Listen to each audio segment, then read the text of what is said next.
Assalamualaikum warahmatullahi wabarakatuh. Perkenalkan, nama saya Wulan Nur Azizah, NIM 2402010078 dari Prodi Sistem Informasi kelas SIC. Di sini saya akan menjelaskan tentang tag atau penanda, atribut, dan juga elemen. Yang pertama, tag. Tag itu merupakan penanda dari sebuah elemen HTML. Seperti di bawah ini. Ini ada tag untuk H1, ini ada tag pembuka sama tag penutup. Tag itu, ini yang dinamakan tag itu, yang tanda kurang dari H1 lebih dari. Itu dinamakan tag pembuka, dan di dalamnya ini bisa kita isi konten, bisa kita tuliskan teks untuk ditampilkan di web kita. Yang ini ada tanda kurang dari garis miring H1 lebih dari, ini namanya tag penutup. Jadi tag HTML itu memiliki tag pembuka dan tag penutup. Tapi nggak semua, kayaknya ada yang tidak memiliki itu. Untuk yang kedua yaitu atribut. Atribut merupakan keterangan tambahan pada elemen seperti memberikan ukuran, warna, dan lain-lain. Contohnya di sini kalau kita menggunakan tag H1 itu ada atribut ALIGN. ini.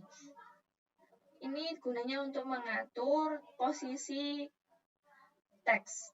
Dan di dalamnya ini center, ini namanya value dari atribut tersebut. Jadi yang dinamakan atribut ini sampai sini. Itu bisa dinamakan atribut. Yang berisi, ini nama atributnya, dan ini value-nya. Di H1 ada beberapa atribut juga, tapi yang saya contohkan pakai ALIGN ini. Sedangkan elemen itu merupakan bagian atau komponen yang membentuk isi halaman web. Contohnya seperti di bawah ini ya, ada elemen H1. Elemen H1 dimulai dari tag pembuka sampai tag penutupnya. Yang dinamakan elemen itu dari tag pembuka, atribut, value atribut, isi konten, dan tag penutup. Semuanya ini yang dinamakan elemen. Jadi atribut itu berada di dalam elemen. Dia kan kalau atribut kan untuk keterangan tambahan pada elemen, jadi dia berada di dalam, tempatnya berada di dalam tag pembuka ini. Sedangkan tag itu merupakan penanda dari sebuah elemen. Selanjutnya kita akan membuat database seperti ini. Database-nya namanya DB Mahasiswa, dan tabelnya bernama mahasiswa dengan keterangan ada NIM, nama MHS, prodi, alamat, jenis kelamin, nomor HP. Kita nyalakan dulu XABP-nya. Ini saya sudah nyalakan. Kita masuk ke admin. Di sini kita buat basis datanya. Namanya DB Mahasiswa. Kita buat. Nama tabelnya itu mahasiswa dengan memiliki 6 kolom. Kita kirim, ada NIM yang pertama, ada nama MHS, ada prodi, terus kita lihat lagi, ada prodi, ada alamat,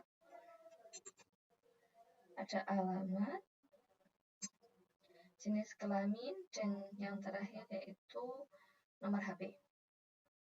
Untuk NIM sendiri kita pakai integer, nama mahasiswa kita pakai varchar, prodi juga kita pakai varchar, alamat kita pakai teks karena alamat itu panjang, jenis kelamin pakai varchar, nomor HP juga pakai varchar. NIM-nya kita kasih saja namanya 100, prodinya 50, jenis kelaminnya, nomor HP-nya kita kasih 15 saja. Nah, kita juga atur NIM sebagai primary key. Oke, setelah itu kita simpan. Nah, ini ya. Ini tabel yang sudah kita buat, dan database-nya ada di mahasiswa sama tabel mahasiswa. Selanjutnya kita akan membuat halaman baru. Kita buka Dreamweaver-nya, kita bisa pilih file, new, kita pilih blank page, terus kita pilih yang PHP, kita create. Nah, dia sudah menampilkan struktur HTML-nya. Nah, di sini kita akan membuat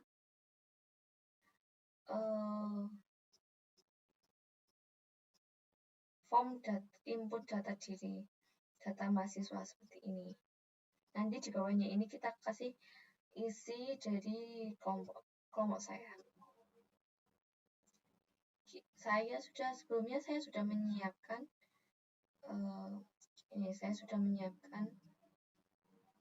kodenya. Saya terangkan satu-satu. Untuk di sini, ini ada doctype HTML ini menentukan file HTML-nya. Ini ada tag pembuka HTML dengan atribut length. And ini length ini untuk mengatur bahasa yang ada di dalamnya. Di tag pembuka HTML juga pasti ada tag penutup HTML.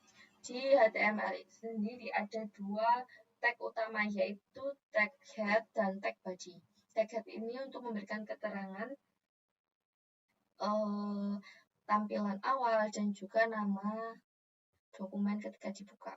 Nah, ini di title ini kita kasih data diri mahasiswa karena kita mau input data diri mahasiswa. Nah, untuk di tag body itu kita untuk menampilkan input data mahasiswa, saya menggunakan tag H1 atau heading 1. Selanjutnya, untuk membuat ini saya menggunakan pakai form.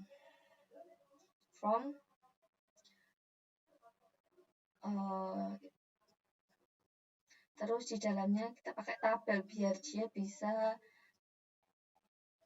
tampilannya itu biar bisa bagus dan terstruktur ya.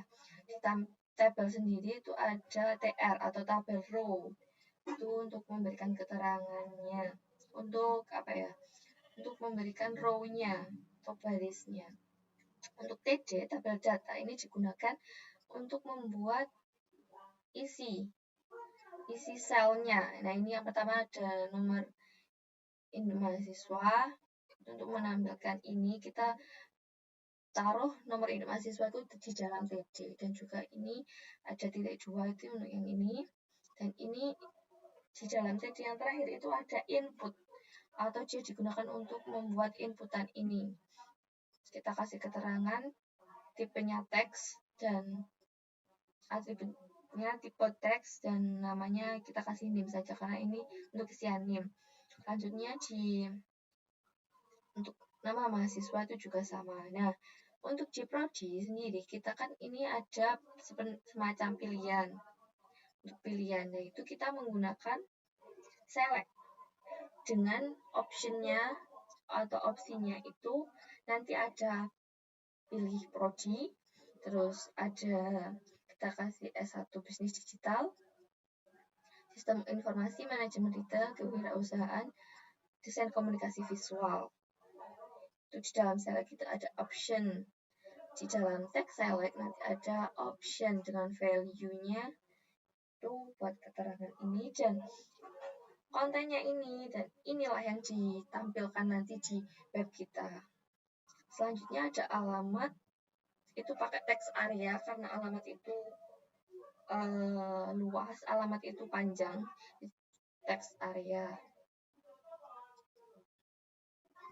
Dengan ini kita kasih keterangan row 6 baris, ke bawahnya ini ada 6 baris, kolomnya ini ke 25 pixel biasanya ya.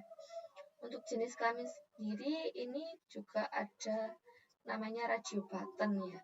Itu kita pakai tag input dengan tipenya itu radio biar dia bisa membuat tampilan seperti ini atau membuat radio button dengan value-nya ini ada laki-laki dan perempuan. Dan ini yang ditampilkan di web kita. Untuk nomor HP sendiri itu biasa pakai inputan biasa, pakai teks. Nah, untuk tombol simpan data ini itu menggunakan button dengan tipenya itu submit. Dengan kita kasih nama simpan. Nah, ini tampilannya simpan data. Setelah itu kita kasih tag BR atau break untuk memberikan jeda halaman. Di sini ada untuk biar dia tampilannya bagus, biar dia ada spasinya antara form dengan tabel. Di tabel sendiri ini tabelnya kita kasih border 1 atau garis tepinya kita kasih 1 pixel. Di tabel sendiri ada t-head sama t-body. T-head ini digunakan untuk membuat judul halaman, judul tabel. Judul tabel ini. Nah, di t-head itu ada th atau tabel header. Ini keterangan-keterangan yang mau kita tulis di header atau di t-head, tabel headernya ini. Kita kasih align center biar dia teksnya ada di tengah-tengah tabel. Ada nomor, ada NIM, nama mahasiswa, prodi, alamat, jenis kelamin, nomor HP, dan aksi. Aksi ini kita untuk edit atau hapus. Selanjutnya di dalam t-body. T-body ini untuk mengisi keterangan atau mengisi tabel itu sendiri. Ada TR atau tabel tadi untuk satu barisnya, satu baris ke sini. Nah, ini ada TD untuk isian masing-masing kotak atau masing-masing tabelnya, masing-masing sel. Ini saya kasih keterangan untuk nama saya dan kelompok-kelompok saya. Nah, di sini yang terakhir di aksi itu ada A atau ini link. Link untuk edit. Ini nanti kita bisa isi link ke ke file kita, file edit. Nanti kita di pertemuan-pertemuan selanjutnya mungkin kita bisa tambahkan file edit biar bisa mengedit isi tabel ini. Atau ini ada keterangan ini buat pemisahnya, dan ini untuk hapus. Kita kasih ada on click atau nanti akan jika diklik akan menampilkan keterangan apakah Anda yakin ingin menghapus data tersebut, dan keterangannya itu hapus. Nah, untuk file ini agar bisa ditampilkan di browser kita harus menyimpannya di dalam folder exam.pp, di dalam folder htdoc. Nah, saya masukkan ke tugas web. Nah, di sini dia. Ini tempat filenya. Kalau nggak di sini itu tidak akan bisa dilihat di web browser kita. Coba kita lihat ya. Kita ketikkan localhost tugas web, nama foldernya tadi. Nah, ini kan ada diri kita. Nah, tampilannya seperti ini. Ini untuk radio buttonnya bisa pilih salah satu. Nah, ini untuk optionnya atau yang kita buat tadi dengan kode ini.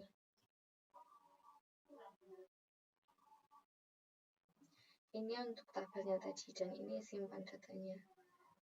Nah, kalau kita pilih data hapus, dia akan menampilkan apakah Anda yakin ingin menghapus data tersebut. Seperti itu. Oke, untuk video kali ini hanya itu yang bisa saya terangkan. Kalau ada kurang lebihnya saya mohon maaf. Wassalamualaikum warahmatullahi wabarakatuh.